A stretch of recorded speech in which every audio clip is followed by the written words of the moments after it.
So within my lifetime, I would say that I've played more JRPGs than the average person would normally play. Because JRPGs tend to be so long, and because we all have such limited time in this earth, we're not going to be able to play all the RPGs and around us, right? Sometimes we just focus on the truly great RPGs, the most well known, because it's the safe option. It's the option that we're going to gravitate to because we're most likely guaranteed to enjoy it. You know what games I'm talking about, whether it's games in the Persona series, Final Fantasy, for some of you the Mana series, Kingdom Hearts, right? All of these great big series that a lot of us enjoy. However, there are always going to be those really niche RPGs that some of us will know about but never really take the time to play it. Sometimes we have some knowledge of it, but we never really take the opportunity to really go out of our way to experience them, just because we don't want to take the chance of spending about 20 to 40 hours on a particular game just to feel like it's a waste of time. Today, I honestly just felt like talking about 3 particular RPGs that are in my top 15 games of all time that I guarantee most of you haven't played. If I mention these games to literally anybody in my friend group, nobody even knows what the hell they are. For them not to know about it kind of concerns me, but I just want to make sure that you guys are educated on these games, and maybe we'll look into them and give them a chance. Some of these games are on platforms that are not really accessible, but there are other ways to play it, and I will get to that in this video. The first one on my list is going to be a game that some of you may have heard, but you probably didn't give a chance because it was on the Nintendo DS towards the end of its life, and even when the remaster came on the 3DS, it wasn't really something that you probably thought about getting because there was a bunch of other games coming out at the time, and again, the Switch had just come out, so the 3DS was kind of on its way out. That game is Radiant Historia Chronology. This is actually my 4th favorite video game of all time. I really don't want to tell you guys too much about it other than the fact that it's a time travel story that's actually done right. There's this really cool mechanic where you get to go between different pathways and different timelines, and you get to make subtle decisions that will actually lead into a great grand story, and you get to like do things in one timeline that would affect the other, and it's done in a way that's actually very smart.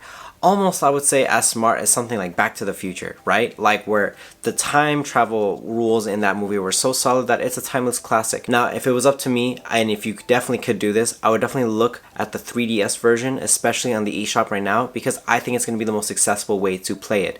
And the reason why I'm telling you guys this now is because Nintendo is planning to close the Nintendo eShop. So you can still play this game at an affordable price, and I'm just letting you guys know now that it's 100% worth it. The story and the characters are phenomenal and very well written, very tightly written as well. There's not a lot of room for plot holes in this story, and that's not something that's not a very easy task when it comes to time travel stories. These kind of games, fizzle out over time. They become really hard to get, and because later on, the 3DS is going to be such a hard console to collect for, now is your best time. If you have a 3DS and you have access to the eShop, even if you can't get a hold of the physical game or you don't want to pay a ridiculous price for it, I highly recommend getting at least a digital copy of this game because it's such a beautiful game. The composer is also Yoko Shimomura, who is also known for the Kingdom Hearts series, and her work on this game is some of the best I've ever seen. It's actually, some of the songs are some of the best battle tracks I've ever heard in a JRPG,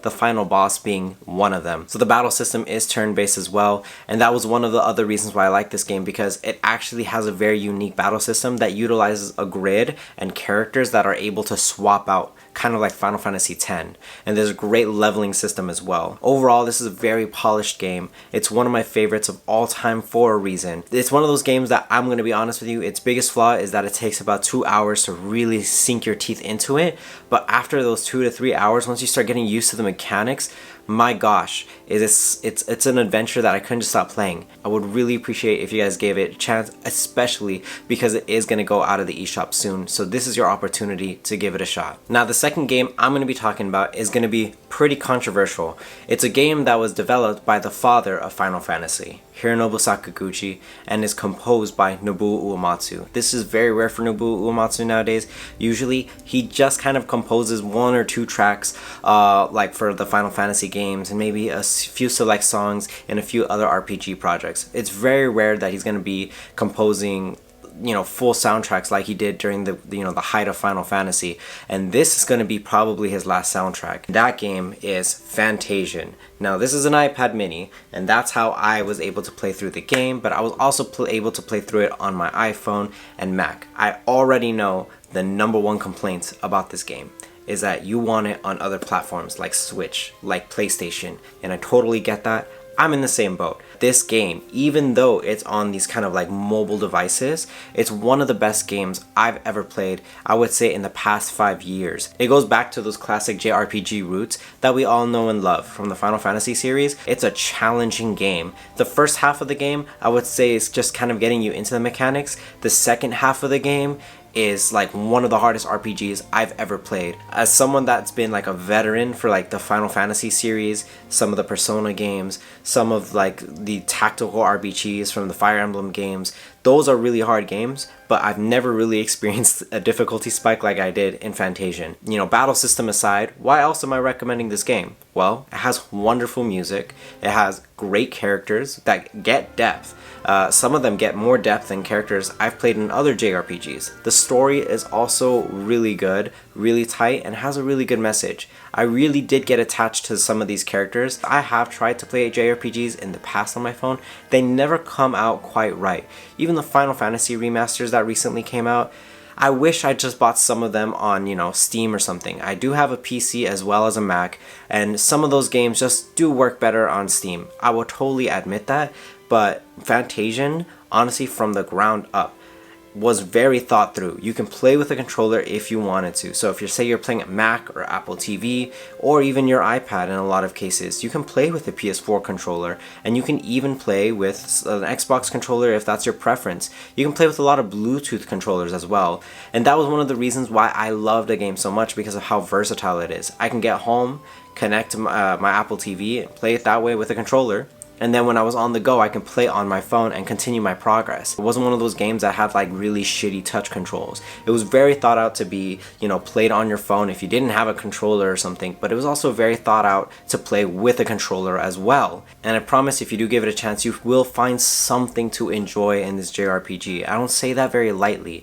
I don't really love mobile phone ports of very classic games, or even mobile ports because of the lot of gacha elements. I hate paying for things, but this is one of those games that just feels like a complete PS1 game in the modern day. Fantasian is a truly amazing RPG in the modern era, and I would honestly advise you guys to give it a chance and play it. Do your research on it, see the mechanics and everything, but give it a shot. I guarantee that you're not going to want to miss out on this RPG adventure just because it does have such a unique flair to it. So the last game I'm going to be talking about on this list is a game that I truly love, but I guarantee you most of you haven't played it, and it's not your fault at all. It was a game that was only released in Europe, never really released in the Americas. I think also released in Japan as well, but other than that, not really released anywhere else. And that game is Terranigma. Now I know a lot of people probably have heard of this game.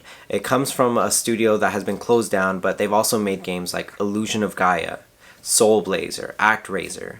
A lot of these games were actually very popular kind of like back in the day in a lot of ways, especially particularly ActRaiser. There was actually a re-release kind of recently, but Terranigma was kind of like the crown jewel and the last thing that studio had made before they kind of went away. It gives you something to ponder about, and it gives you a really cool avatar that, it still allows you, the character, to kind of like put yourself in his shoes without feeling like he's too much of a character. You still get to make choices on his behalf. There's a really nice plot twist that actually, like, I don't say this lightly, I did not expect. A lot of times in JRPGs, I expect a lot of the plot twist that happens just because I've played so many of them, and I've seen a lot of Japanese stories. So whether it's in anime or Japanese movies and film that I like to enjoy or watch, it's a plot twist that I didn't expect because I've seen it in another game, and I kind of don't want to tell you which game because it would kind of like spoil the surprise, right? The plot twist caught me off guard. I was like, oh, so that's where this game got it from. Like, this modern game got it from this old classic RPG probably, or maybe they just heard of it. Who knows? That plot twist is still something that I'm going to think about for like decades. Honestly, it's one of those like plot twists that are like never going to leave me. The gameplay is actually quite fun. It's an action RPG, pretty simplistic, pretty hard. And honestly, a lot of the fun parts was just kind of like the puzzle elements of the game. Made you really think. It kind of was like a weird mix of Secret of Mana and Legend of Zelda kind of put into one. And also a little bit of Final Fantasy. It's hard for me to describe, but it was a really great RPG to play at the time. And it's kind of unfortunate that it never really got the recognition it deserved. It never really got a proper translation in the Americas. You kind of have to play an emulator to play this game. And this is why I talked about this game last, because it's probably the least accessible to a lot of people. And it's probably going to be the most annoying to set up. You have to get an emulator for a Super Nintendo to play this game. I would say if you can get a hold of Terranigma, I'm sure even the artists would like, you know, they don't really care at this point. The team is kind of disbanded and they've gone to do other things in life. But it's one of those JRPGs that makes me really sad, because not only was, you know, this the last hurrah for this studio, but it was also kind of the last hurrah for kind of like this type of JRPG. I've never really seen a JRPG quite like this one. It had such a unique flair to it, and it is one of my favorite games of all time as well. The thing with this game is that I love the world that it creates. I love the message that it's trying to convey. Terranigma is one of those games I highly recommend if you haven't played it. I could easily make a top 5 or top 10 JRPGs that, you know, you've never played. There's a lot of people that have done kind of like the whole like top 10 non-Squaresoft RPGs, right? But in this video, I really wanted to just address some of these games because I just don't see enough talk about them in the community, and I would really love if more people got a chance to experience them because they are beautiful pieces of art. I hope you guys take the time to kind of look at these 3 JRPGs, and I've told you how to get these RPGs as well. So I will reiterate at the end just really quick. Raiden Historia, I would recommend trying to go to the, you know, 3DS eShop and trying to get that, you know, $40 price tag or $30 price tag. I don't know what they're charging for it nowadays, but it's worth every penny. The next game was Fantasian. Most of you guys have an iPhone or iPad or Mac or even Apple TV. So if you have Android, I totally get why you don't want to play this game, or you can't play this game, right? And a lot of people don't want to have to buy an Apple TV just to get a subscription to play a game. I totally get that. But most of you guys, I would assume, especially just looking at statistics on like smartphones and everything, most of you guys have an iPhone or something of some sort. Most of you guys have access to this game, and you're just kind of missing out by not playing it. Definitely give Fantasian a shot if you have an iOS device. If you don't, you know, no harm, no foul. But if you're one of those that are just kind of like skeptical because it's a mobile game, don't worry. It doesn't have any gacha elements. You'll enjoy it. The final one, just to reiterate one last time, was Terranigma. This one you kind of have to get an emulator for, but if you have a PC or Mac or any type of computer really, you have access to the game.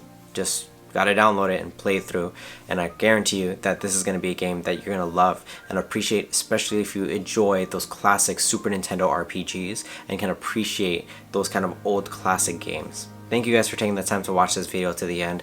If you guys have some extra suggestions, please go ahead and leave it in the comments. I love learning about different games, and I will respond to your comment. So please go ahead. I would love to hear what you guys think. Take care.